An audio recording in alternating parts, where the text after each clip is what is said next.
अज्ञानतिमिरन्धस्य ज्ञानाञ्जनशलाकया चक्षुरुन्मीलितं येन तस्मै श्रीगुरवे नमः।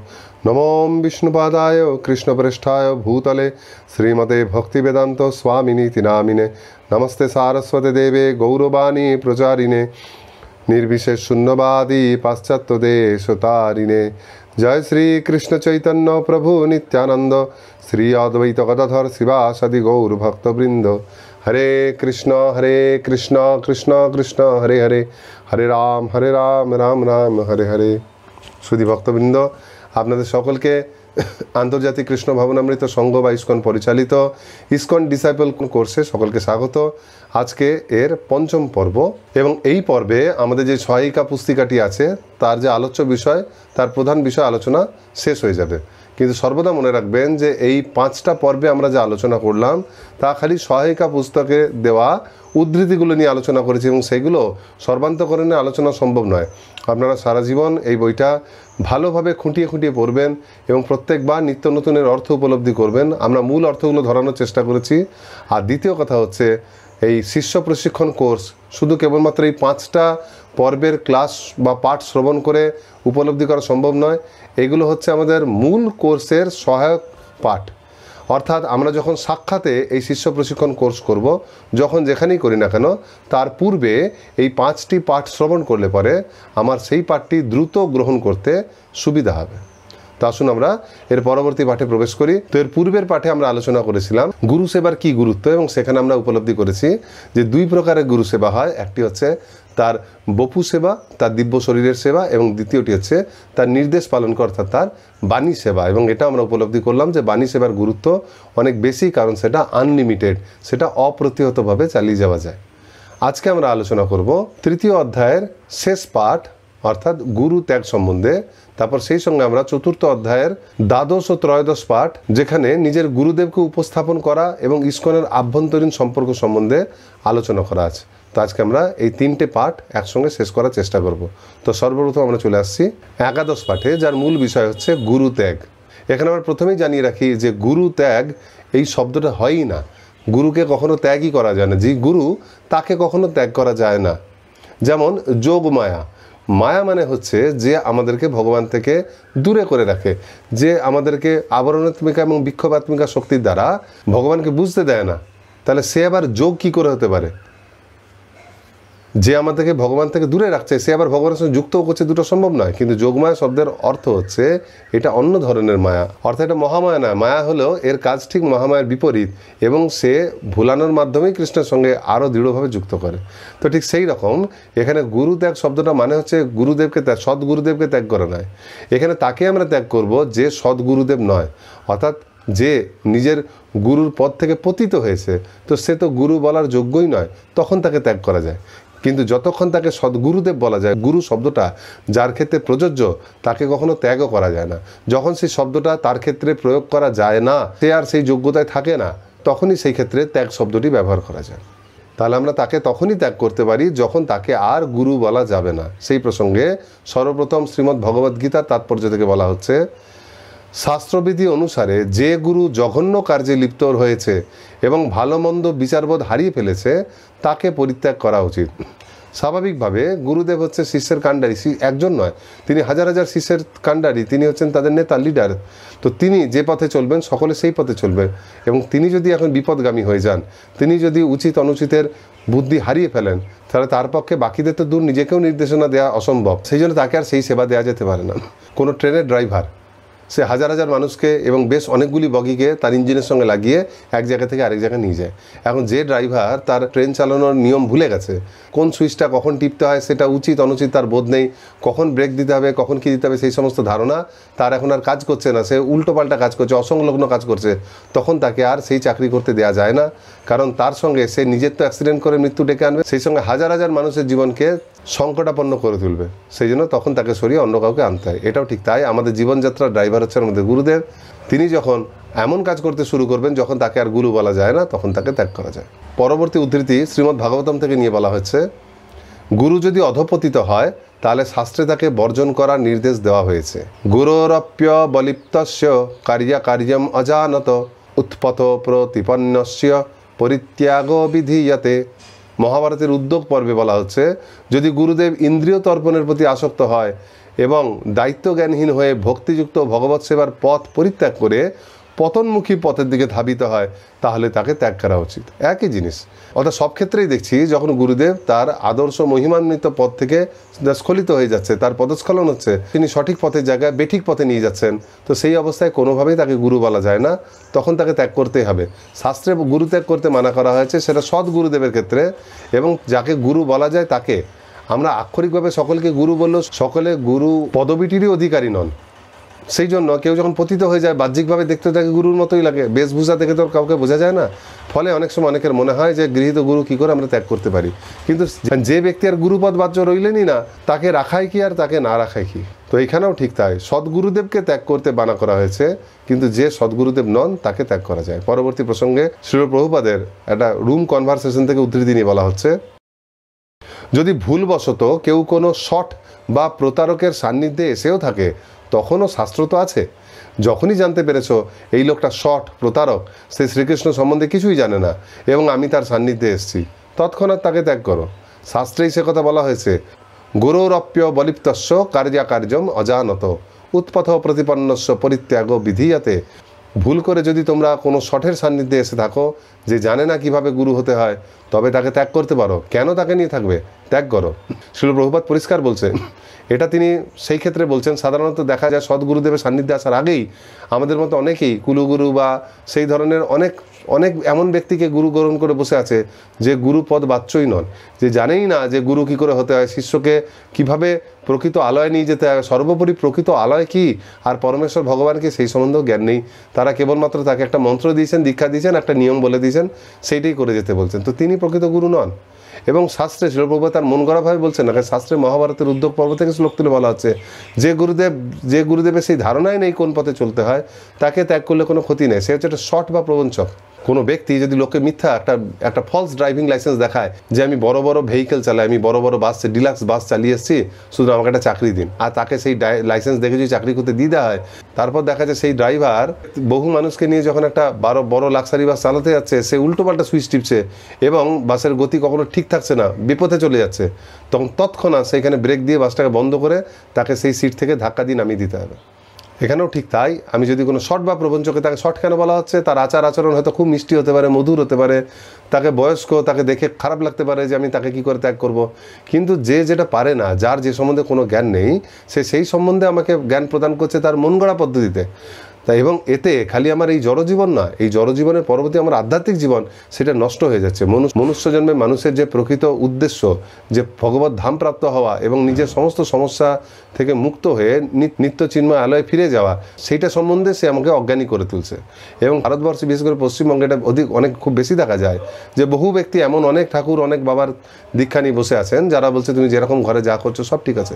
তারা তাদেরকে পাপ কার্য করার পূর্ণ সম্মতি প্রদান করছে, পূর্ণ ছাড় দিচ্ছে, এবং সেই সঙ্গে একটু আধটু তথাকথিত আধ্যাত্মিক ক্রিয়া করারও অনুশীলন করার সুযোগ দিচ্ছে। ফলে তারা গর্বিত হচ্ছে যে আমি যাই করছি সে সবই ঠিক আছে, কারণ আমাকে ওই গুরু পারমিশন দিয়েছেন। এই ধরনের গুরুরা এইরকম শিষ্যদেরকে নিয়ে, শিষ্যরা তো নরকে যায় এবং সেই গুরুদেবকে তার সমস্ত শিষ্যদের সঙ্গে সবার আগে নরকে যেতে হয়। তো সেই জন্য এরকম গুরুদেবকে আমার ত্যাগ করা উচিত। কিন্তু বারবার বলা হচ্ছে এটা এই ধরনের গুরুদেব শর্ট বা প্রবঞ্চক। সুতরাং গুরু ত্যাগ করা যায় ভেবেই আমি আমার প্রয়োজনে যদি সদ্গুরুদেবকে ত্যাগ করি, তাহলে কিন্তু সেটা ঠিক নয়। সেই জন্য সেই সম্বন্ধে টোকিওতে প্রদত্ত শ্রীল প্রভুপাদের শ্রীমদ্ ভাগবতমের প্রবচনের উদ্ধৃতি এখানে দেওয়া হয়েছে পরবর্তী পৃষ্ঠায়। সেখানে বলা হচ্ছে, কেউ যদি গুরুদেবকে ত্যাগ করে তারও কারণ থাকতে পারে, সেই সম্বন্ধেও শাস্ত্রে উল্লেখ রয়েছে। গুরোরপ্য বলিপ্তস্য কার্যাকার্যম অজানত। কার্য অকার্য, অর্থাৎ গুরুদেব যদি বুঝতে না পারেন কোনটি করা উচিত, কোনটি করা অনুচিত, এবং তিনি শাস্ত্রের বিধিবিধান বিরুদ্ধ কার্য করেন, তাহলে সে গুরুদেবকে ত্যাগ করা যেতে পারে। কিন্তু যদি তুমি দেখো যে দীক্ষাগুরু, শাস্ত্র ও পূর্বতন আচার্যগণ প্রণীত বিধিবিধান বিরুদ্ধ কোনো কার্য করছেন না, তবু তুমি তাকে ত্যাগ করছো, তবে তা তোমার জন্য কখনোই মঙ্গলজনক হবে না, সেইটি তোমার পতন। অর্থাৎ যিনি সৎ গুরুদেব, তাকে কোনো অবস্থায় ত্যাগ করা যায় না, কোনো জড় কারণে।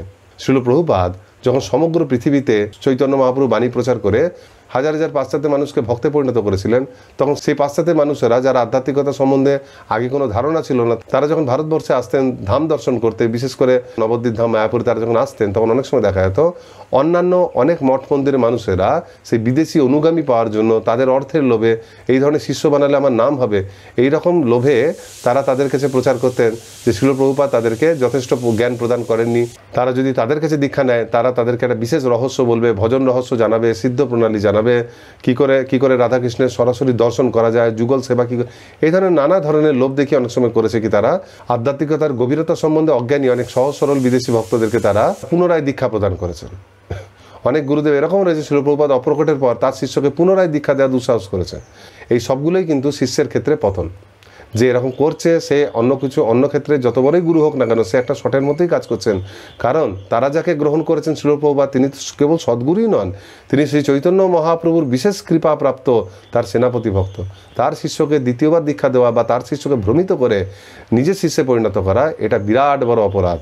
আবার অনেক সময় কি হয়, গুরুদেব অপ্রকট হয়ে গেলে পারে তখন কখনো আবার অনেক সময় অন্যান্য গুরু শিষ্যরা বা অন্যান্য মঠ মন্দির লোকে তাদেরকে প্ররোচিত করে যে তোমার গুরুদেব তো আর নেই, সুতরাং তুমি এইখান থেকে দীক্ষা গ্রহণ করো, ইনি অনেক বেশি জানেন, তোমাকে আবার সামনের আগে এগিয়ে নিয়ে যাবে, এবং তোমার পূর্বের গুরু যেহেতু নাই তোমার কোনো অসুবিধা নেই। কিন্তু সবসময় মনে রাখতে হবে যে চক্ষু দান দিল যেই, জন্মে জন্মে প্রভু সেই।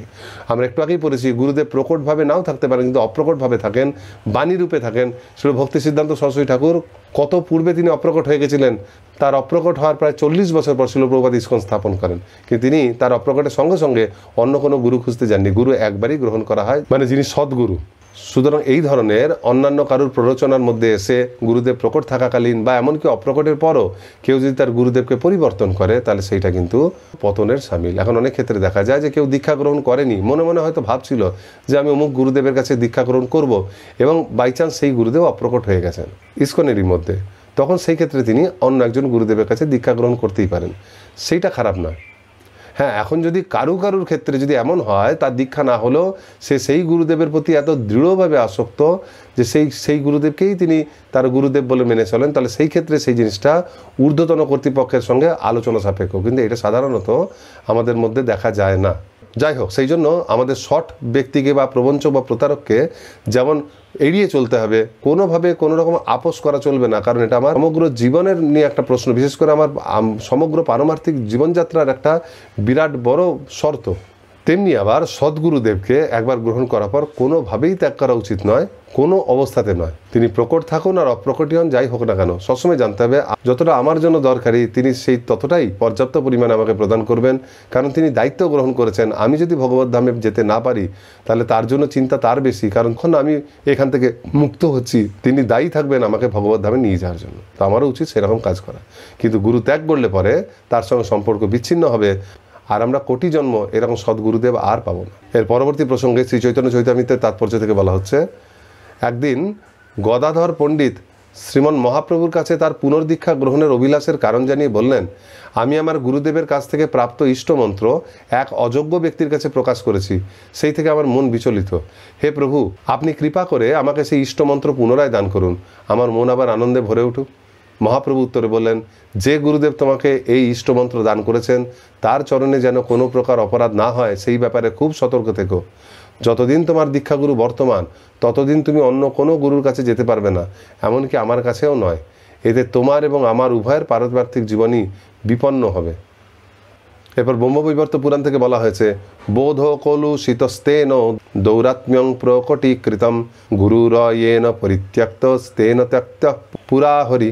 শ্রীগুরুকে ত্যাগ করলে নিজের বুদ্ধি কলুষিত হয় এবং তার ফলে ভয়ঙ্কর চারিত্রিক দুর্বলতা প্রকাশ পায়। প্রকৃতপক্ষে সেই ধরনের ব্যক্তি পরমেশ্বর ভগবান শ্রীহরিকে ইতিমধ্যেই ত্যাগ করেছে। তাহলে এখানে আবার আমরা দেখছি সদ্গুরুদেবকে ত্যাগ করার কি ভয়ানক ফল হতে পারে। তবে গদাধর পণ্ডিত পুণ্ডরিক বিদ্যানিধির কাছ থেকে দীক্ষা গ্রহণ করেছিলেন এবং তার দীক্ষা মন্ত্র গায়ত্রী মন্ত্র সে ইষ্টমন্ত্র অন্য কাউকে বলে দেওয়ার ফলে তার সেই মন্ত্রের প্রভাব আর থাকছিল না। কিন্তু প্রসঙ্গত উল্লেখযোগ্য, তিনি পুণ্ডরিক বিদ্যানিধিকে কোনো রকমভাবে হেয় না করে বা তাকে ছোট না ভেবে তিনি মহাপ্রভুর কাছে গেছিলেন।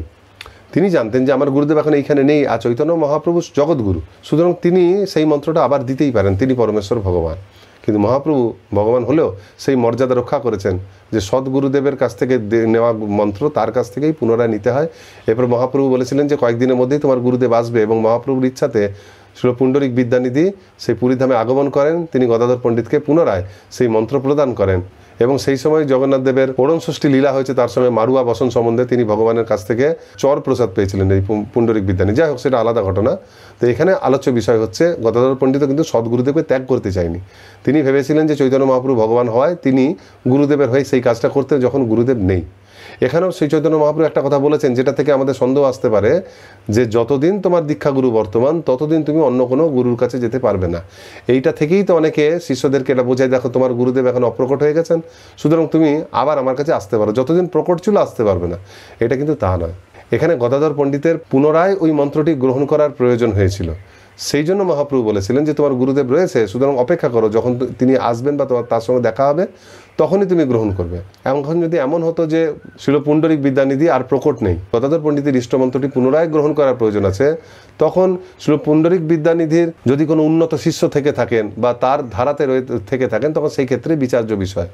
যেমন শ্রীল প্রভুপাদের প্রকট লীলাতে তিনি বহু শিষ্য গ্রহণ করেছিলেন এবং তাদের মধ্যে পরবর্তীকালে অনেকেই এক একজন সদ্গুরুদেব হয়ে হাজার হাজার মানুষকে উদ্ধার করেছেন। কিন্তু প্রসঙ্গত উল্লেখযোগ্য, শ্রীল প্রভুপাদ তাদের অনেককেই হরিনাম দীক্ষা এবং ব্রাহ্মণ দীক্ষা প্রদান করলেও সন্ন্যাস দীক্ষা প্রদান করতে পারেননি। মানে সেই সময় তারা সবাই কিন্তু সেই কাজের জন্য রেডি বা প্রস্তুত হতে পারেননি। তো পরবর্তীকালে শ্রীল প্রভুপাদের কাছ থেকে সন্ন্যাসপ্রাপ্ত কিছু সিনিয়র ভক্ত তারা কিন্তু তাদের নিজেদের গুরু ভাইদেরকে সন্ন্যাস মন্ত্র প্রদান করেছেন এবং সেটা এই জন্যই প্রদান করেছেন কারণ শ্রীল প্রভুপাদ প্রকট নেই এবং তারা তখন শ্রীল প্রভুপাদের হয়ে তাদেরকে কেবলমাত্র সন্ন্যাস মন্ত্র প্রদান করেছেন। কিন্তু তা বলে তারা তাদের শিষ্য হননি, কারণ তারা অলরেডি শ্রীল প্রভুপাদের শিষ্য, তাদেরকে তিনি কেবলমাত্র সন্ন্যাস মন্ত্র প্রদান করেছেন। তেমনই শ্রীল প্রভুপাদকে শ্রীল ভক্তি সিদ্ধান্ত সরস্বতী ঠাকুর অপ্রকট হয়ে যাওয়ার বহুদিন পর তাকে স্বপ্নে এসে আজ্ঞা দিয়ে যান যে আপনি সন্ন্যাস গ্রহণ করুন, সন্ন্যাস গ্রহণ করুন। কিন্তু তখন তো শ্রীল ভক্তি সিদ্ধান্ত সরস্বতী ঠাকুর তখন তো তিনি নেই, তো তিনি কার কাছ থেকে সন্ন্যাস গ্রহণ করবেন? তখন শ্রীল সিদ্ধান্ত সরস্বতী ঠাকুরের একজন শিষ্য, মানে শ্রীল প্রভুপাদের জ্যেষ্ঠ গুরু ভ্রাতা ভক্তি প্রজ্ঞান কেশব মহারাজের কাছ থেকে তিনি সেই মন্ত্র গ্রহণ করেছিলেন। এইটা অন্য জিনিস, এটা অন্য গুরু গ্রহণ করা নয়, এটা সেই গুরুদেবের প্রদত্ত একটা মন্ত্র যেটা এতদিন অন্য কোনো গুরু ভ্রাতার কাছে সুরক্ষিত ছিল, তাকে দেওয়ার মতো সময় হয়নি তার কাছ থেকে গ্রহণ করা। এখন সকলে ভক্তি সিদ্ধান্ত সরস্বতী ঠাকুরের মতো এত শক্তিশালী নন, যাকে স্বপ্নে এসে গৌরকিশোর দাসবাবুজি মহারাজ সন্ন্যাস মন্ত্র এবং সন্ন্যাস দীক্ষা প্রদান করেছিলেন। তবে এটা কেবলমাত্র তার পরম পদের জন্যই গৌরকিশোর দাসবাবুজি মহারাজ আসেনি। আরেকটা কারণ হচ্ছে ছিল ভক্তি সিদ্ধান্ত সরস্বতী ঠাকুরের পূর্বে এই গৌড়ীয় ধারাতে কেউ সন্ন্যাস দীক্ষা গ্রহণ করছিলেন না। মহাপ্রভুর সময় থেকে তখন পর্যন্ত সকলে একটা সময় গিয়ে বানপ্রস্থি বা বৈরাগী হতেন, কিন্তু এইরকম আশ্রমের প্রথা বা সন্ন্যাস আশ্রম গ্রহণ করা তখন ছিল না।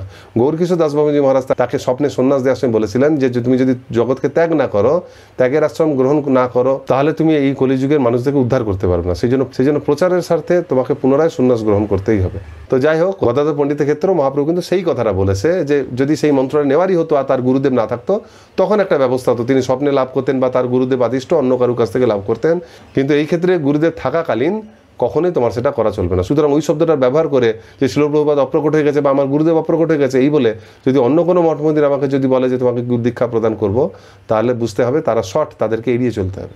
কিন্তু যদি দেখা যায় বাই চান্স এরকম হওয়ার সম্ভাবনা নেই, তথাপি আমরা ধরে নিচ্ছি যদি আন্তর্জাতিক কৃষ্ণ ভাবনামৃত সঙ্গে আসার পরেও সেখানে দীক্ষা গ্রহণ করার পরও দেখা যায় যে ইসকনে কোনো গুরুদেব বাই চান্স কোনো কারণে মায়ার শিকার হয়ে বা অন্য কোনো কারণে তিনি আর গুরুদেবের পদমর্যাদায় থাকতে পারছেন না, কোনো কারণে তাকে সেই পদ থেকে সরে যেতে হচ্ছে, তাহলে সেই ক্ষেত্রে কি হবে সেই সম্বন্ধে পরবর্তী পৃষ্ঠায় পুনর্দীক্ষা নিয়ে বলা হয়েছে। জিবিসি সেখানে বলছেন, গুরু ত্যাগ বিষয়ক জিবিসি নির্দেশনা সমূহ বিবেচনাপূর্বক প্রবীণ ইসকন ভক্তগণের পরামর্শক্রমে যে ভক্ত তার অসৎগুরুকে ত্যাগ করার সিদ্ধান্ত নিয়েছেন তিনি ইসকন অনুমোদিত কোনো দীক্ষাগুরুর কাছ থেকে দীক্ষা গ্রহণের জন্য প্রার্থনা করতে পারেন।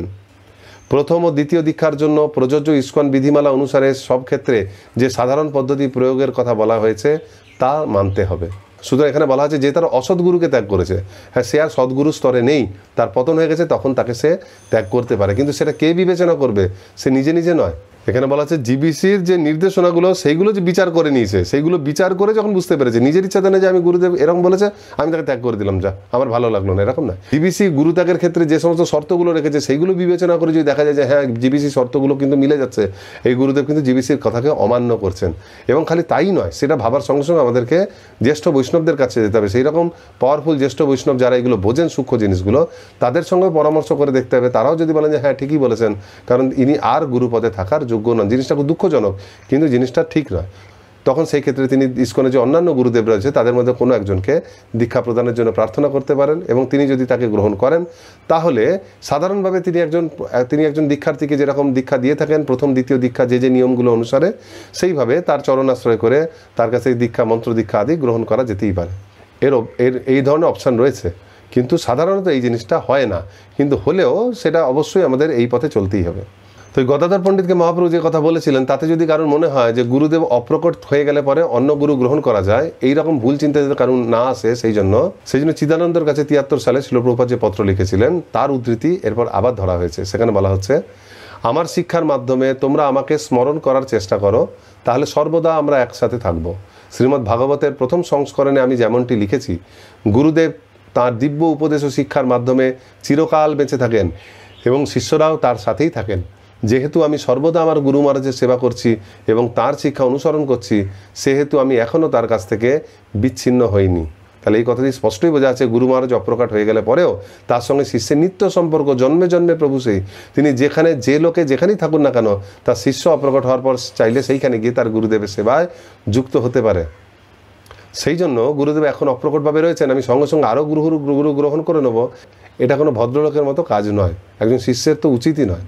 এই কথা থেকে সেটা পরিষ্কার হয়ে যায়, একবার সদ্গুরু গ্রহণ করলে তিনি নিত্যকালের জন্য আমার সদ্গুরুই থাকেন। এইখানে গুরুত্যাগ সম্বন্ধে যে আলোচনা করছিলেন সেটা শেষ হলো। এইবার পরবর্তী অধ্যায়ে আমরা প্রবেশ করছি, চতুর্থ অধ্যায়, যার প্রথম পাঠ অর্থাৎ দ্বাদশ পাঠ হচ্ছে নিজের গুরুদেবকে উপস্থাপন করা।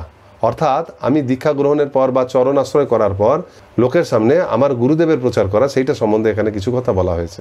কিন্তু এটা আলোচনার পূর্বেই দেখুন 58 পৃষ্ঠায় সর্বপ্রথম বলা হয়েছে যে বর্তমান এবং ভবিষ্যতে শ্রীল প্রভুপাদকে ইসকনের প্রতিষ্ঠাতা আচার্য এবং সর্বপ্রধান শিক্ষাগুরু রূপে সবার কাছে প্রচার করার কিছু সুবিধার কথা উল্লেখ করুন।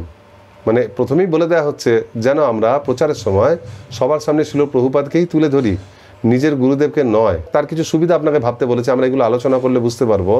শ্রীল প্রভুপাদ হচ্ছেন সর্বকালের ইসকনের গুরু, আমরা আগে আলোচনা করেছি। তিনি বিশেষ শক্তিপ্রাপ্ত শ্রী চৈতন্য মহাপ্রভুর সেনাপতি ভক্ত, এবং তার শিক্ষাই হচ্ছে আমাদের কাছে চূড়ান্ত শিক্ষা। আমার দীক্ষা গুরুদেব তার একজন যথার্থ প্রতিনিধি, এবং তিনি আমাকে শ্রীল প্রভুপাদের সঙ্গে যুক্ত করছেন। এইটাই হচ্ছে তার সবচেয়ে বড় বৈশিষ্ট্য, যার জন্য আমি তার কাছে দীক্ষা গ্রহণ করেছি। সেই জন্য আমার কাছে আমার দীক্ষাগুরুর গুরুত্ব তো থাকবে, কিন্তু কখনো সেই গুরুত্ব শ্রীল প্রভুপাদের গুরুত্বকে ছাপিয়ে যাবে না। সেই জন্য আমরা যতজন ইসকন পরিবারের মধ্যে রয়েছি, সকলেই যদি আমরা শ্রীল প্রভুপাদের প্রচার করি, তাহলে সেই ক্ষেত্রে আমাদের এই যে প্রচার, তার সংহতি অটুট থাকবে। দ্বিতীয়ত, যদি আমরা নিজের গুরু সম্বন্ধে কিছু প্রচারও করি, তিনি যখন ইসকনে প্রবেশ করবেন সর্বপ্রথম তাকে প্রভুপাদের সঙ্গে একটা সম্পর্ক গড়ে তুলতে হবে, নয়তো সে তার পারমার্থিক জীবন শুরুই হবে না। সে সরাসরি প্রভুপাদকে টপকিয়ে কোনো গুরুদেবেরই চরণ আশ্রয় করতে পারে না প্রভুপাদ আশ্রয় না করে। যদি সে সেটা কোনো রকম প্রভুপাদের প্রতি তার সেই ভাব না থাকে, নিয়ম রক্ষার্থে একটা করে, তাহলে তার ভক্তি জীবনও সেই রকম ভাঙাচোরা হবে। যেন সব অবস্থাতে, যেহেতু শ্রীল প্রভুপাদ সকলের পরম শিক্ষাগুরু, যেহেতু সকলকেই সে যে গুরুদেবেরই শিষ্য হোক না কেন শ্রীল প্রভুপাদেরই শিক্ষা গ্রহণ করতে হবে, এবং সেই শিক্ষা গ্রহণ করে তাকে সমগ্র জীবনও চালাতে, এবং পরবর্তী ভগবত ধামেও তার সেই শিক্ষাই কাজে লাগবে।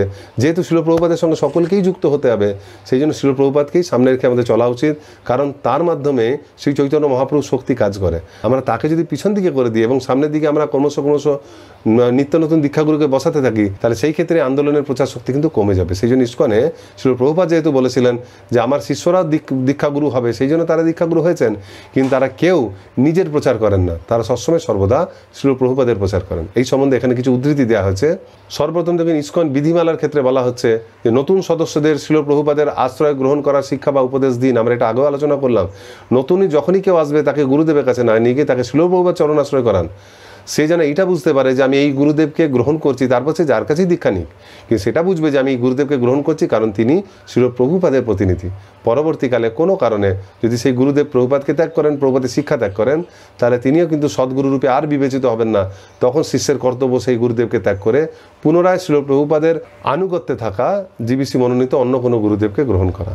বলবেন হ্যাঁ, এটা আমরা উপলব্ধি করেছি, ঠিক আছে, আমরা যখন প্রচার করব প্রভুপাদকেই প্রচার করবো। কিন্তু এটা হচ্ছে জেনে শুনে, ইন্টেনশনালি আমরা চিন্তা ভাবনা করে ইচ্ছা করে প্রভুপাদের বদলে গুরুদেবকে বেশি নিয়ে মাতামাতি যেন না করি, এটা গুরুদেব সেটা পছন্দ করবেন না। কিন্তু অনেক ক্ষেত্রে হয় আমরা অজান্তে, অনেক মানুষ এই সম্বন্ধে ভাবে না, অনেকের এই ধরনের কোনো ধারণাই থাকে না, এবং সেই জন্য আমরা অজান্তেই কিন্তু আবার শ্রীল প্রভুপাদের বদলে আমাদের গুরুদেবকে হাইলাইট করে ফেলি। সেইটা যাতে না হয় কয়েকটা উদ্ধৃতি দেওয়া হয়েছে, এটা পড়লেই বুঝতে পারবেন। পরবর্তী উদ্ধৃতিতে বলা হচ্ছে ইসকনের সকল প্রকাশনা যেমন গ্রন্থ, সাময়িকী, পত্রিকা, লিফলেট, ব্যানার, নিমন্ত্রণপত্র ইত্যাদিতে প্রতিষ্ঠাতা আচার্য কৃষ্ণ কৃপা শ্রীমূর্তি প্রভুপাদ সহ শ্রীল প্রভুপাদের পুরো নাম স্পষ্টভাবে প্রদর্শন করতে হবে। উদাহরণস্বরূপ কৃষ্ণ কৃপা শ্রীমূর্তি ছিল অভয়চরণ অরবিন্দ ভক্তিবেদান্ত স্বামী প্রভুপাদ আন্তর্জাতিক কৃষ্ণ ভবনামৃত সংঘের প্রতিষ্ঠাতা আচার্য।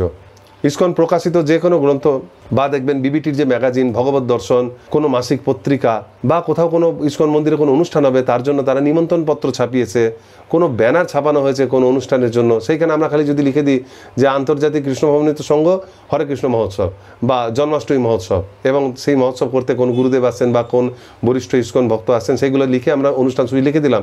এটা লিখে দিলে কি হয়, এই সমগ্র ব্যানার থেকে সমগ্র পোস্টার থেকে শ্রীল প্রভুপাদ উজ্জ্ব হয়ে গেলেন।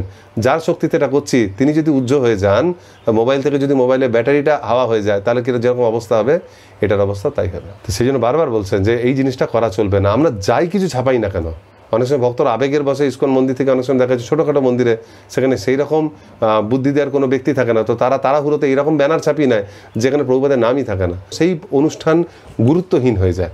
আমাদের সবসময় খেয়াল রাখতে হবে, আমরা একটা ব্যানারই ছাপাই, একটা ছোট কাগজই ছাপাই, একটা আই কার্ড, একটা ভিজিটিং কার্ড বা একটা বিরাট বড় লিফলেট বা পত্রিকা বা বই যাই ছাপাই না কেন, সবগুলোতে যেন আন্তর্জাতিক কৃষ্ণ ভবনামৃত সংঘের যেখানেই নামটা থাকবে সঙ্গে সঙ্গে এটাও থাকতে হবে প্রতিষ্ঠাতা আচার্য কৃষ্ণ কৃপা শ্রীমূর্তি ছিল অভয়চরণ অরবিন্দ ভক্তিবেদান্ত স্বামী প্রভুপাদ এবং তার চিত্র সমন্বিত।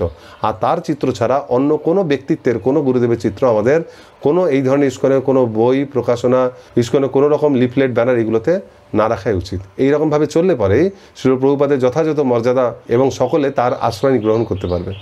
একই কথা ফলকের ক্ষেত্রে বলা হয়েছে। পরবর্তী উদ্ধৃতিতে দেখুন, যে সমস্ত ইসকন মন্দির ও বিশেষ ভবনে শ্রীল প্রভুপাদের নাম খচিত করা বা নাম ফলক নেই সেখানে শ্রীল প্রভুপাদের পুরো নাম এবং ইসকনের প্রতিষ্ঠাতা আচার্য হিসেবে তার অবস্থান উল্লেখ করে নাম ফলক লাগাতে হবে।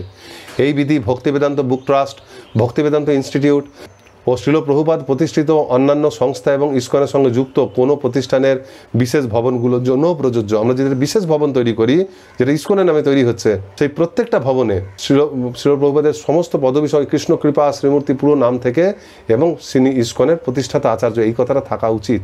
এটা একটা আশীর্বাদ স্বরূপ এবং এটা থাকা মানে আমরা সবাই প্রভুপাদের সুরক্ষা কবচের মধ্যে আছি। যারা এগুলো দর্শন করবেন তারা বুঝবেন এই সব কিছু শ্রীল প্রভুপাদের দিব্য শিক্ষার আনুগত্যে এগুলো সব পরিচালিত হচ্ছে। এটা আমাদের যথাযথভাবে মেনে চলতে হবে। এবার এইগুলো মেনে চলার পরেও কারোর মনে হয় যে ঠিক আছে আমি প্রভুপাদের এইগুলো সমস্ত কিছু ব্যবহার করব, তাকে সবার সামনে হাইলাইট করব, সকলকে শ্রীল প্রভুপাদের শিক্ষার সামনে নিয়ে আসবো, কিন্তু আমার ইচ্ছা হয় যে আমার গুরুদেবের নামও আমি সবার কাছে প্রচার করি। তো সেই ক্ষেত্রে গুরুদেবের নাম সকলের কাছে প্রচার করার ক্ষেত্রে শাস্ত্র কি বলছে, এই ধরনের যদি কারো প্রশ্ন ওঠে, সেই জন্য শ্রী হরিভক্তি বিলাস থেকে এখানে একটা উদ্ধৃতি দেওয়া হয়েছে। সেখানে বলা হচ্ছে, গোপয়দ দেবতাম ইষ্টম গোপয়দ গুরুমাত্মন গোপয়ে চ নিজ মন্ত্রম গোপায় নিজ মালিকম। নিজের ইষ্ট দেবতা গুরুদেব, ইষ্ট মন্ত্র এবং জপমালা গোপন রাখা উচিত। এগুলো গোপন না রাখলে সেগুলো শক্তি বেরিয়ে যায়। যখন দেখুন আমরা যখন জপ করি তখন জপের থলির মধ্যে ভরে করি। প্রসঙ্গত উল্লেখযোগ্য অনেক মানুষ অনেক সহজিয়ারা বলে যে তোমরা সবার সামনে জপ করছো, একটা উত্তরীয় দিয়ে জপের মালাটাকে ঢাকো, কিন্তু সেটা তাদের ক্ষেত্রে প্রযোজ্য যারা সরাসরি মালাটা হাতে নিয়ে জপ করছে। আমরা মালা হাতে আমরা অলরেডি সেটাকে জপের থলির মধ্যে ভরেছি, আমাদের আর তার উপর উত্তরীয় নেওয়ার দরকার নেই। যাই হোক, আমরা জপের মালা সবাইকে দেখাই না, সেটাকে লুকিয়ে রাখি। সেরকম ইষ্টদেব পরমেশ্বর ভগবান শ্রীকৃষ্ণ, কিন্তু আমরা তার কোন রূপকে বিশেষভাবে পছন্দ করি বা কার প্রতি আসক্ত সেটাও সবার কাছে খুব নিজস্ব গুরু ভাই ছাড়া এমনি সাধারণ পাবলিকের কাছে আমরা ফলো করে সেটা প্রকাশ করি না। করলেও সেটা করা উচিত না। ইষ্ট মন্ত্র গুরুদেব যে গায়ত্রী মন্ত্র প্রদান করেন সেই মন্ত্র আমরা সকলের কাছে প্রকাশ করতে পারি না। গদাধর পণ্ডিত প্রকাশ করে দিয়েছিলেন বলে তিনি আর আনন্দ পাচ্ছিলেন না, ঠিক সেই রকম নিজের গুরুদেবের নাম আমরা সকলের কাছে প্রকাশ করব না। এখন কোনো ক্ষেত্রে এখন মনে হতে পারে ছিল প্রভুপাদ তো তার শিষ্যদের গুরুদেব, তিনি কেন তার শিষ্যদের এরকম আদেশ দেননি? সেটা বিশেষ বিশেষ ক্ষেত্রে সেটা করতে হয়, চৈতন্য মহাপ্রভু বাণী প্রচারের জন্য সেটা প্রয়োজন। সেই ক্ষেত্রে গুরুদেবের আদেশে সেটা করা যায়, কিন্তু নচেত সেটা করা যাবে না। এবং আমরা বর্তমানে ইসকন গুরুদেবকেও জিজ্ঞাসা করেছি, আপনারা নিজেরাও জিজ্ঞাসা করতে কোনো সুবিধা হলে তা আপনার গুরুদেবও বলবে যে কখনোই নয়, আমাকে কখনো সামনে আনবে না, সবসময় শ্রী প্রভুপাদকে সামনে নিয়ে আসবে। প্রয়োজন পড়লে আমরা যে একবারে তার নাম বলতে পারবো না সেটা নয়, আমরা তার নাম বলবো, কিন্তু ফলাও করে সেটা আমরা সকলের কাছে বলে বেড়াবো না। আমরা সকলের কাছে আমাদের পরম গুরুদেব পরম শিক্ষাগুরু শ্রীল প্রভুপাদকেই প্রচার করব। এবার যখন জাগতিক বিষয়গুলিকে আমরা ভক্তিতে ট্রান্সফার করি, যেমন জাগতিক ক্ষেত্রে আমরা যে আহার করতাম সাত্বিক আহার, সেটাকে আমরা এখন ভোগ হিসেবে গ্রহণ করছি, সেরকম পোশাক পরিচ্ছদ আচার ব্যবহার সব কিছু কিন্তু এর মধ্যে ইনক্লুড হয়ে যায়। সেই ক্ষেত্রেও কিন্তু আমাদের এটা মনে রাখতে হবে, সেই ব্যবহারগুলোর মধ্যেও যেন নিজের গুরুদেবকে প্রকাশ না করার এই যে ভাবটা, এটা যেন আমাদের মধ্যে থাকে। সেই জন্য পরবর্তী বিধিমালাতে বলা হচ্ছে, শ্রীল প্রভুপাদ ছাড়া ইসকনের দীক্ষা ও শিক্ষাগুরুর শিষ্যরা তাদের গুরুদেবের চিত্র সংবলিত টি শার্ট, পোস্টার, জপথলি, বাটন, টুপি ইত্যাদি পরতে বা সর্বসমক্ষে প্রদর্শন করতে পারবেন না। শ্রীল প্রভুপাদের ক্ষেত্রে আপনি করতে পারেন, তার ব্যাচ লাগাতে পারেন জপের থলিতে, তার ভগবানের ছবি দিয়ে যেরকম হয় সেরকম প্রভুপাদের ছবি দিয়েও টি শার্ট বা জপের থলি এগুলো ব্যবহার করতে পারেন। কিন্তু নিজের গুরুদেবের ছবি ছাপানো, নাম লেখা, এই ধরনের এগুলো ব্যবহার করা ঠিক না। একদিন হয়তো তার ব্যাস পূজার দিন আমরা করলাম, কিন্তু সারা বছর এটা করা উচিত নয়। যদি আপনার কাছে সেরকম কোনো ছবি থাকে, আপনার খুব ইচ্ছা হয়, নিজের গুরুদেবের প্রতি ভালোবাসা থাকাটা খারাপ নয়, তাহলে সেইটা আপনাকে গৃহে করতে হবে, নিজের ঘরের ভিতর। কিন্তু সর্বসমক্ষে যেখানে প্রচার হচ্ছে সেইখানে আমি সেই জিনিসটা করতে পারি না। তাহলে আমরা নিজের গুরুদেবকে ধরে আমরা প্রত্যেকে থেকে আলাদা হয়ে যাব। ঠিক একই আইন গুরুদেবের চিত্রপটের ক্ষেত্রেও লাগু হয়। আমরা এটা আগেও আলোচনা করেছিলাম গুরু পূজার ক্ষেত্রে, এখানে আরেকবার বলা হয়েছে, ইসকনের মন্দিরবাসী ভক্তগণ তাদের দীক্ষা ও শিক্ষাগুরুর চিত্রপট ব্যক্তিগত কক্ষে রাখতে পারেন, কিন্তু ইসকন মন্দির প্রাঙ্গণে সর্বসমক্ষে প্রদর্শন করবেন না।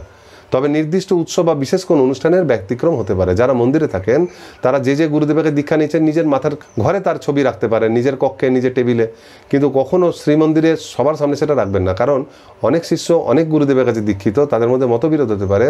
আর সবচেয়ে বড় কথা, যদি সবাই একই গুরুদেবের শিষ্য হয় সেক্ষেত্রেও শ্রীল প্রভুপাদকেই রাখা উচিত। নচেত মনে হবে শ্রীল প্রভুপাদের শিক্ষাকে আমরা দূরে করে দিচ্ছি। আমরা যত তার সামনে আরও একজনকে আমরা মন্দিরে বসাবো, তিনি দূরে হয়ে যাবেন। অর্চনের সময় তাকে আমরা সামনে আনতে পারি, কোনো বিশেষ উৎসবের সময় তাকে আনতে পারি, তার ব্যাস পূজার সময় আনতে পারি, কিন্তু সব সময় মন্দিরে শ্রী গুরুদেবের চিত্রপটকে রাখা ঠিক নয়। সেটা কে বলছে? জিবিসি বলছে। অনেক সময় দেখা যায় ছোটোখাটো মন্দিরগুলো যেখানে সেই ধরনের কন্ট্রোল করার কেউ নেই, বা যারা আছে তারা এই ধরনের শিক্ষাগুলি গ্রহণ করেনি, নামে মাত্র তারা পরিচালক হয়ে বসে আছে, তারা খুব ধুমধাম করে গুরুদেবের চিত্রপট মন্দিরে রেখে দেন। যতক্ষণ উপর থেকে কেউ দেখতে আসে বা কেউ মানা করছে ততক্ষণ তারা রেখে দেন, এবং সেই ক্ষেত্রে কিন্তু দেখা যায় যে মন্দিরে গিয়েও দেখা যায় সেখানে গুরুদেবের ছবি রয়েছে।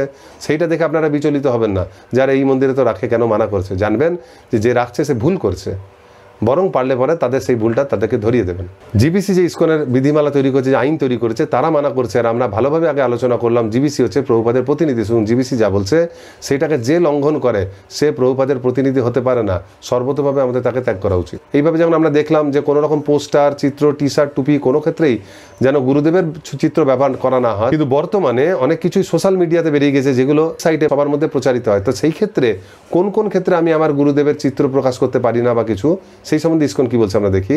সেখানে বলা হয়েছে, ইসকনের সমস্ত কেন্দ্রের যে কোনো বা সব ওয়েবসাইটের প্রারম্ভিক পৃষ্ঠায় সুস্পষ্টভাবে শ্রীল প্রভুপাদের ছবি প্রদর্শন করতে হবে। অন্য যে কোনো ব্যক্তির, যেমন জিবিসি অধ্যক্ষ বা গুরুর ছবির চেয়ে তা বড় হতে হবে।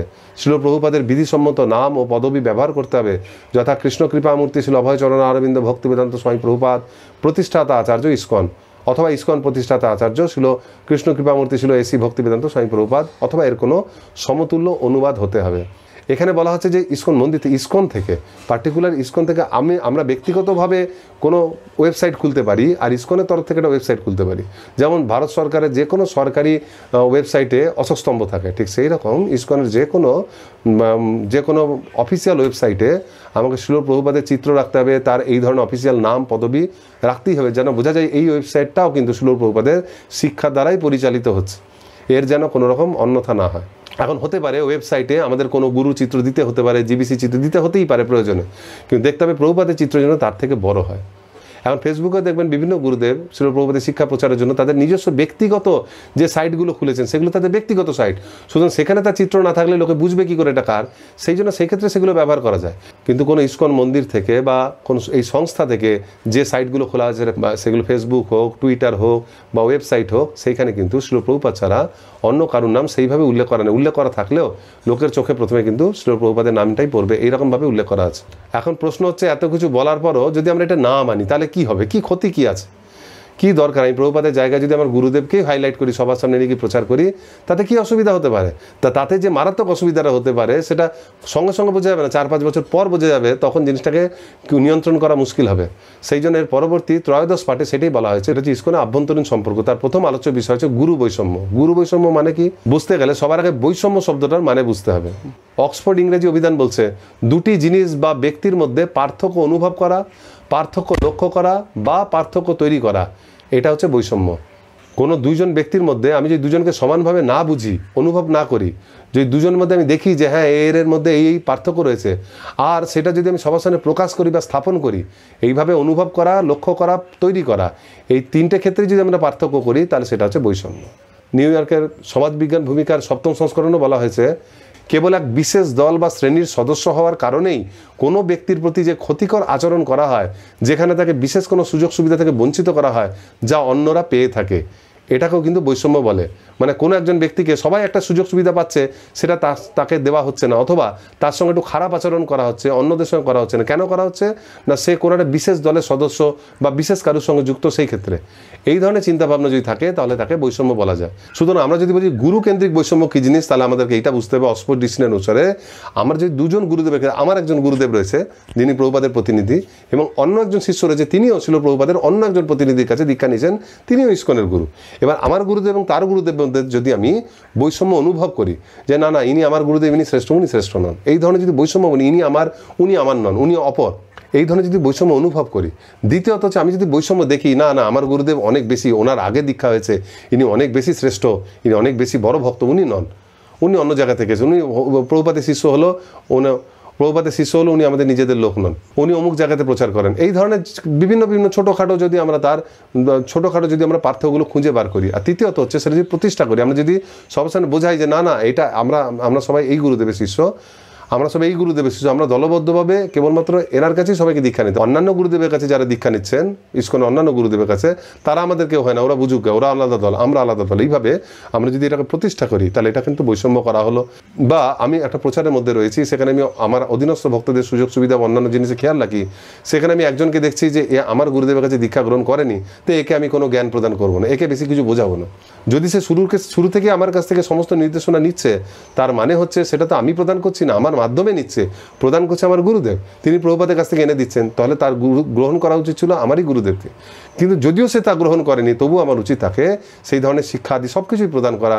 অন্যান্য আমার গুরুদেবের শিষ্যদেরকে, আমার গুরু ভ্রাতাদেরকে আমি যা কিছু সুযোগ সুবিধা প্রদান করছি, ভক্তিতে যা কিছু সাহায্য করছি, তাকেও সমানভাবে সাহায্য প্রদান করা, এমনভাবেই সেটা করা, সেটা যেন তার সেই ধরনের কোনো বৈষম্য যেন কারোর চোখেই না পড়ে।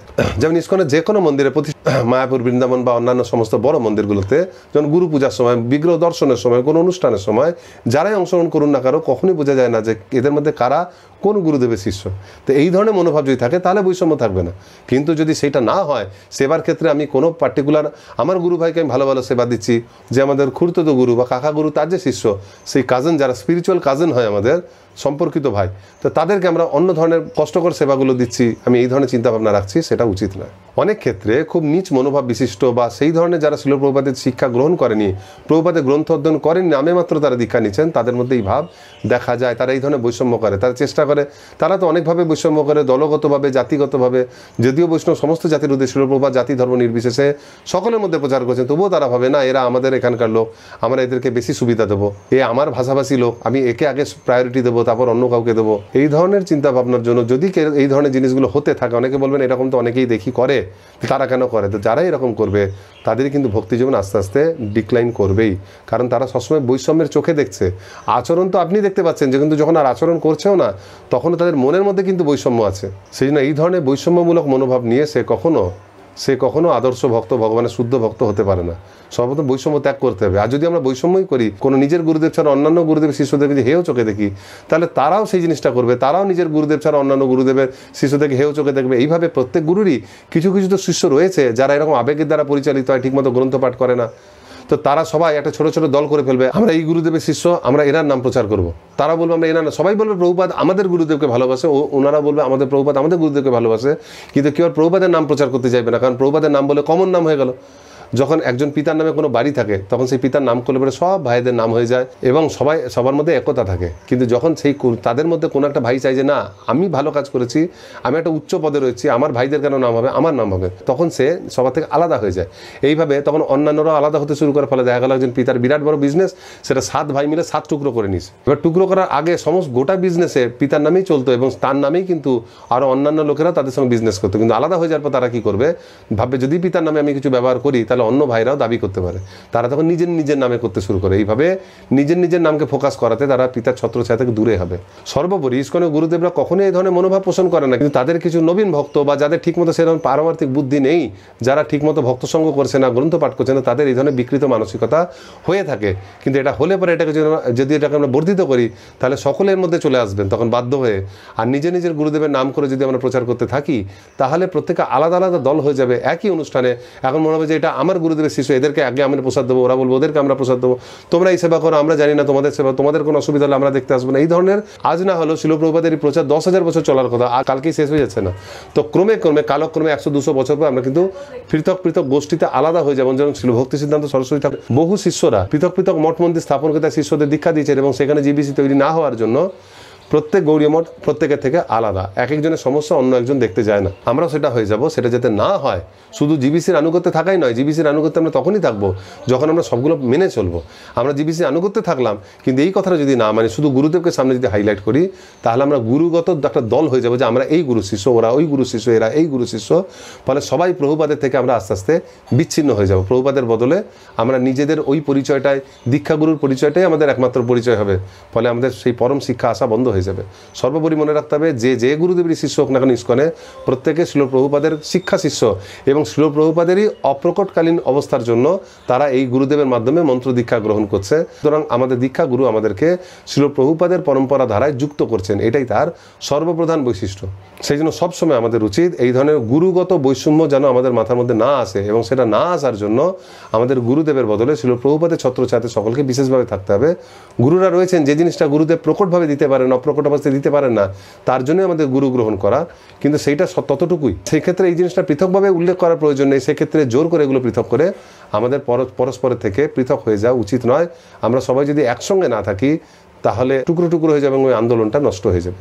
এই সম্বন্ধে এবার দেখুন পরবর্তী পৃষ্ঠায় বলা হয়েছে, পরমেশ্বর ভগবান বললেন, হে রাজপুত্রগণ, আমি তোমার পারস্পরিক সৌহার্দ্য দর্শন করে অত্যন্ত প্রসন্ন হয়েছি। তোমরা সকলেই এক বৃত্তি ভগবৎ সেবায় নিযুক্ত। তোমাদের পারস্পরিক সৌহার্দ্য দেখে আমি এতই প্রসন্ন হয়েছি যে তোমাদের সর্বাঙ্গীন কল্যাণ কামনা না করে পারছি না। এখন তোমরা আমার কাছে বর প্রার্থনা করো। রাজা প্রাচীন বোধিসত্ত্বের যে পুত্র ছিলেন প্রচেতাগণ, তারা একসঙ্গে ভগবানের সেবা তপস্যা করছিলেন, এবং তাদের মধ্যে এতটাই পারস্পরিক সৌহার্দ্য ছিলেন যে ভগবান দ্রুত তাদের উপর সন্তুষ্ট হন। এবং শুধু তাই নয়, ভগবান সন্তুষ্ট হয়ে নিজে মুখে প্রকাশ করেন যে তোমাদের পারস্পরিক সৌহার্দ্য দেখে আমি খুব প্রসন্ন হয়েছি এবং তোমরা আমার কাছে বর গ্রহণ করো। সুতরাং এখান থেকে বোঝা যাচ্ছে আমরা যখন ভক্তি জীবনে ভগবানের সেবা করতে যাব, কেবল আমি সেবা করে ভগবানকে সন্তুষ্ট করবো আর কেউ পারবে না, এই মানসিকতা ভগবানকে সন্তুষ্ট করে না। ভগবান প্রসন্ন হন যখন আমরা সকলে যারা ভক্তি জীবনে এগাচ্ছি, আমরা প্রত্যেকে আমরা প্রত্যেকে যেন সকলে হাত ধরে সকলকে সাহায্য করে যেন ভগবানের সেবাতে নিজেও যুক্ত হই, সকলকে যুক্ত করি।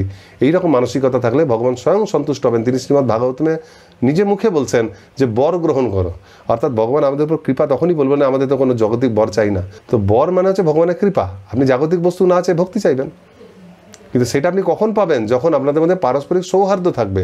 যখন আমি বলবো যে না এরা অন্য গুরুদেবের শিষ্য, ভগবান ওদেরকে বাদ দিন, ওরা ভালো নয়, আপনি কেবলমাত্র আমাকে বর দিন, এই ধরনের চিন্তাভাবনা থাকলে ভগবানের সামনে প্রকট হওয়া তো দূর, আস্তে আস্তে আমার মন থেকেই ভগবানের প্রতি কৃপা দূরে চলে যাবে। সেই জন্য সকলের সঙ্গে আমাদের সৌহার্দ্য রেখে আমাদের এগিয়ে যেতে হবে। আমাদের মধ্যে যেন কোনো ভেদভাব না আসে, তাহলে ভগবানের কৃপা থেকে বঞ্চিত হব। এরপর শিল প্রভুপাদের জীবনী, শিল প্রভুপাদ লীলামৃত থেকে সেখানের উদ্ধৃতি বলা হয়েছে। শিল প্রভুপাদ বললেন, আমার প্রতি তোমাদের ভালোবাসার প্রমাণ আমি তখনই পাবো যখন দেখব যে আমি চলে যাওয়ার পরেও তোমরা পরস্পর সহযোগিতা করে এই সংস্থাকে এগিয়ে নিয়ে যাচ্ছ। আর শিল প্রভুপাদ বলেছিলেন যে তোমরা যে আমাকে সবাই বলছো আমাকে ভালোবাসো, আমি তখনই বুঝবো কতটা ভালোবাসো। এখন তো আমি সামনে রয়েছে, আমাকে ভালোবাসবে, তখন আমি অপ্রকট হয়ে যাবো, তখনও দেখবো যে তোমরা সবাই আমার কথা মনে রেখেছো এবং আমাকে এতটাই ভালোবাসো যে নিজেদের মধ্যে কোনো বৈষম্য না রেখে সকলের হাত ধরে সহযোগিতার মাধ্যমে সেবা করছো এবং তার ফলে ইসকনের সর্বাঙ্গীন কল্যাণ করেছো। সুতরাং আমরা যদি গুরুগত বৈষম্য করে বা অন্যান্য সম্প্রদায়গত বৈষম্য করে যদি পৃথক বলি যে না আমরা এখানকার মধ্যে আমাদের এটা শ্রেষ্ঠ, ওদেরটা খারাপ, এই ধরনের যদি আমাদের মধ্যে ভাব আসতে শুরু করে তাহলে কিন্তু এই প্রচারটা এগাবে না। কারণ শিল প্রভুপাদই বলেছেন যে প্রচার এগাতে গেলে তোমাদের মধ্যে পারস্পরিক সহযোগিতা থাকতে হবে। আর যদি প্রচার না এগায়, সহযোগিতা না থাকে, শিল প্রভুপাদের কৃপা আমরা পাবো না। প্রভুপাদ বুঝবেন যে আমরা তাকে ভালোবাসি না। আর যদি প্রভুপাদকে ভালোই না বাসি তাহলে আমাদের দীক্ষা নেওয়ার কোনো মানেই হয় না। আমরা দীক্ষা গ্রহণ করছি গুরু গৌরাঙ্গের সন্তুষ্টির জন্য। তো ভগবান তো একটু আগের শ্লোকেই দেখলেন, ভগবান বলছেন তিনি তখন সন্তুষ্ট হবেন যখন পারস্পরিক আমাদের সম্প্রীতি থাকবে। আর এখানে শিল প্রভুপাদও বলছেন যে আমি তখনই বুঝবো যে তোমরা আমার শিষ্য আমাকে ভালোবাসো যখন তোমরা পরস্পর সহযোগিতার মাধ্যমে প্রচারকে এগিয়ে নিয়ে যাবে। সুতরাং সহযোগিতা না থাকলে কৃষ্ণ সন্তুষ্ট হবে না, সর্বোপরি শিল প্রভুপাদই সন্তুষ্ট হবেন না, তাহলে আমার দীক্ষা নেওয়া গোটা ভক্তি জীবনটাই নষ্ট হয়ে যাবে। এই সঙ্গে শিল প্রভুপাদ রাধা দামোদর কীর্তন দলের সঙ্গে যে ঘরোয়া আলোচনা করেছিলেন, রুম কনভারসেশন, সেই উদ্ধৃতিটাও এখানে দেওয়া হয়েছে। সেখানে বলা হচ্ছে, শ্রী চৈতন্য মহাপ্রভু স্বয়ং আমাদের সহযোগিতা কামনা করেছিলেন। তিনি স্বয়ং ভগবান শ্রীকৃষ্ণ, সেই কারণে সহযোগিতা অত্যন্ত গুরুত্বপূর্ণ। কারোরই এমনটি ভাবা উচিত নয় আমার অনেক সামর্থ্য আছে, আমি একাই পারবো না। কেবল সহযোগিতার মাধ্যমে আমরা অনেক বড় কাজ করতে পারি। একতাই বল, বিভেদে পতন। কৃষ্ণ ভাবনার উন্নতি সাধনের সহযোগিতার মাধ্যমে বলবান হও এবং কৃষ্ণ নিশ্চয়ই আমাদের সাহায্য করবেন। তিনি সর্বশক্তিমান, তবু আমরা অবশ্যই ঐক্যবদ্ধ হব। এখন অনেক সময় ভক্তরা যখন অনেকদিন প্রচার করে তার মনে হয় যে আমি এত ভালো প্রচার করছি, এত নিয়ম নিষ্ঠার সঙ্গে করছি, কৃষ্ণ আমাকে সাহায্য করবে, আর কেউ পারুক না পারুক আমি একাই করে দেখিয়ে দেবো। যেমন শিল প্রভুপাদ করেছিলেন। অনেকে এটা উদ্ধৃতি দেয়, শিল প্রভুপাদ একাই সমগ্র পৃথিবীতে প্রচার করেছেন। সেটা চৈতন্য মহাপ্রভুর কৃপা। বলেন সেই কৃপা তো আমার উপরে হতে পারে, কিন্তু শিল প্রভুপাদের সেটা ইচ্ছা ছিল না। তিনি কখনো এইরকমভাবে আমি একাই করে দেখাবো এরকম নিজেকে জাহির করা বা গর্বোদ্যত চিন্তাভাবনা তার ছিল না।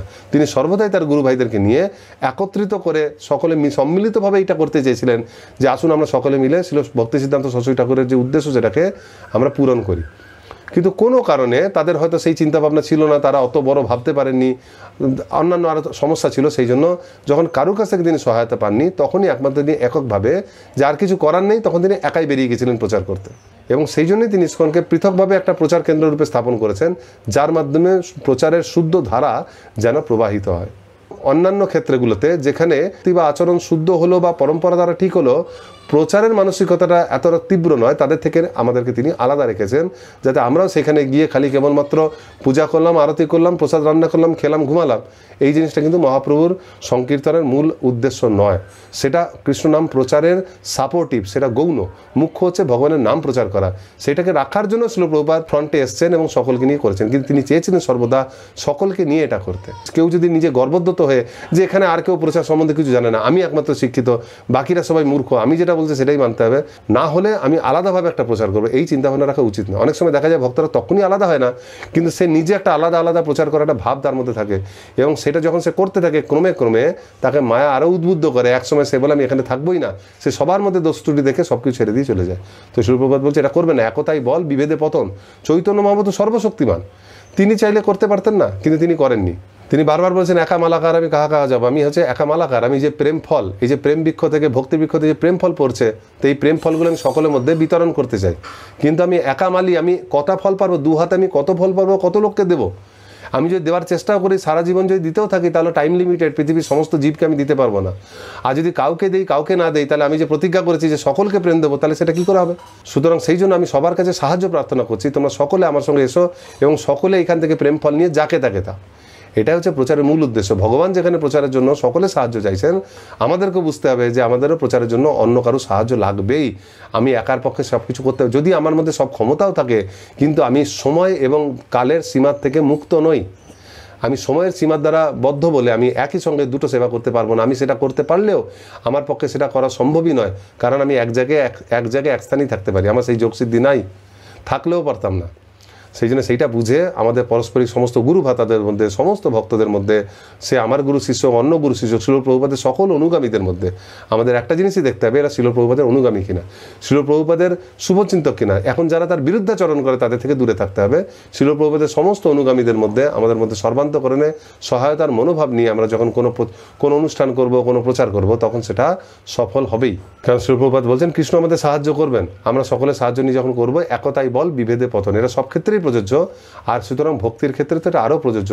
আমরা যখন মন থেকে চাই যে এই আন্দোলন যেন আরও এগায়, যেন চৈতন্য মহাপ্রভুকে আমরা সন্তুষ্ট করতে পারি, কৃষ্ণকে সন্তুষ্ট করতে পারি, প্রভুপাদকে সন্তুষ্ট করতে পারি, তাহলে সেই ব্যাপারে সচেষ্ট হতে হবে। যে ব্যাপারে আমরা সচেষ্ট থাকি, সেই ব্যাপারে আমরা নিষ্ক্রিয় হতে পারি না যে ভগবানের প্রচার ভগবান চাইলে হবে, ভগবান না চাইলে হবে না। এটা একটা দায় সারা ভাব। ভগবান সবার আগে আমাকে জিজ্ঞেস করবেন তুমি কি চাও যে আমার ইচ্ছাটা পূরণ হোক না হোক। ভগবান যখন দেখবেন যে আমাদের মধ্যে এই প্রচারের সম্বন্ধে দৃঢ়তা রয়েছে, আমরা নিজের মন থেকে চাইছি যে এটা আমাদের জীবনে একমাত্র লক্ষ্য, যেন এই প্রচার যেন সর্বক্ষেত্রে সফল হয়, তো তখন তিনি আমাদের মাধ্যমে এটা সফল করবেন। আর যদি আমাদের মধ্যে এই ভাবটা না থাকে, তাহলে ভগবানের কাজ করার অনেক অনেক ভক্ত রয়েছে, ভগবান তাদেরকে সুযোগ দেবেন, আমরা সেই সুযোগ থেকে বঞ্চিত হব। সেই জন্য আমি প্রচার করব, আমি সেবা করব, সবই ঠিক আছে, কিন্তু সেটা আমি আমার ক্ষমতায় করব না, সেটা করব শিল প্রভুপাদের কৃপার বলে। এবং সর্বোপরি আমি একা সেটা করতে পারবো না, আমাকে সকলকে একসঙ্গে নিয়ে, সকলের সহযোগিতা নিয়ে আমরা সেদিকে এগাবো। এবং সকলকে সহযোগিতাও যেন আমাদের কোনো একটা গণ্ডির মধ্যে যেন না চলে আসে, এই কজন মিলে আমরা একটা গ্রুপ, আমরা এখানে থাকি, আমরা মিলে করবো, অন্য কারোর সঙ্গে মিশবো না, বা এই জায়গার আমরা এই ভাষার ভক্ত, আমরা একটা দল, অথবা আমরা এই গুরুদেবের শিষ্য, আমরা পরস্পরের সহযোগিতা তো করছি, না আমাদের মধ্যে করছি, অন্য কারোর মধ্যে কোনো রকম বৈষম্য না রেখে সহযোগিতা, মানে যাকে চিনি, যে আমার পাড়ায় থাকে, যে আমার গুরুদেবের, এরকম নয়, যে কোনো শিল প্রভুপাদের অনুগামী সাহায্য নিতে হবে এবং তাকে সাহায্য করতে হবে, তবে এই আন্দোলন এগিয়ে যাবে। তো এইখানে আমাদের এই পুস্তিকার যে মূল 4টে অধ্যায় ছিল, প্রথম থেকে চতুর্থ এখানে শেষ হলো। এরপর আরও কিছু পরিশিষ্ট কথা, সেগুলি আপনারা গ্রন্থ থেকে পড়বেন, সেগুলো এইভাবে ডিসকাশন না হলেও চলবে। কিন্তু এখানে আমরা বারবার বলে রাখি, আগেও বললাম, যে এই 5টা পর্ব যারা শ্রবণ করছেন, এর অর্থ এই নয় যে আপনার ডিসাইপল কোর্স করা কমপ্লিট হয়ে গেল। এই 5টা পর্বের মাধ্যমে আমরা বইয়ের যে অংশগুলো, যে কথাগুলো বলতে চেয়েছে জিবিসি আমাদের কাছে, তার অর্থগুলো আপনাদের কাছে প্রকাশ করলাম। কিন্তু সাক্ষাতে যখন আমরা এই কোর্সটি করবেন, তখন এগুলো আরও বিশদে সামনাসামনি আলোচনা করতে হবে। আপনাদের মধ্যে যা প্রশ্ন রয়েছে সেগুলো কমেন্টে করতে পারেন, ভিডিওর কমেন্টে, অথবা সামনাসামনি যখন কোর্সটা করবেন সেখানে প্রশ্নগুলো উত্থাপন করবেন। আর সর্বোপরি সেখানে আরও কিছু প্রশ্ন আপনাদের জন্য দেওয়া হয়েছে, এই প্রশ্ন করে জিবিসি বুঝতে চাই যে আপনি কতটা বুঝলেন, সেই প্রশ্নগুলোর উত্তর দেবেন, সেগুলো আমাদেরকে আলোচনা করতে হবে। সেই জন্য এই 5টা পর্ব শুনে নেওয়াটাই সব কিছু নয়। এই 5টা পর্ব না শুনলে কি হতো, আমরা কেবলমাত্র আমরা অল্প সময়ে এত কথা আলোচনা করে শেষ করতে পারতাম না, তাড়াহুড়ো চোটে অনেক কিছু আমাদের মাথায় থাকতো না। দ্বিতীয় কথা হচ্ছে, একটা লেখা শব্দ, এখানে যা লেখা আছে সেই শব্দটার অনেক মানে হয়, ফলে অনেক সময় আমরা নিজেরা পড়তে গেলে মেন্টাল স্পেকুলেশন হয়ে যায়, আমরা নিজের মানে বার করব। তাই সঠিক মানেটা আমরা এখানে আলোচনা করলাম। তো এইভাবে সাক্ষাতে কোর্স করার পূর্বে আপনারা কোর্সের এই পুস্তিকাটা পড়ে রাখুন এবং অবশ্যই 4টে পর্ব ভালো করে শুনুন। এটাই হচ্ছে কোর্সের সমগ্র আলোচ্য বিষয়, এবং সাক্ষাতে আলোচনার সময় এর উপর থেকে আরও বিশদভাবে আলোচনা করা হবে। হরে কৃষ্ণ।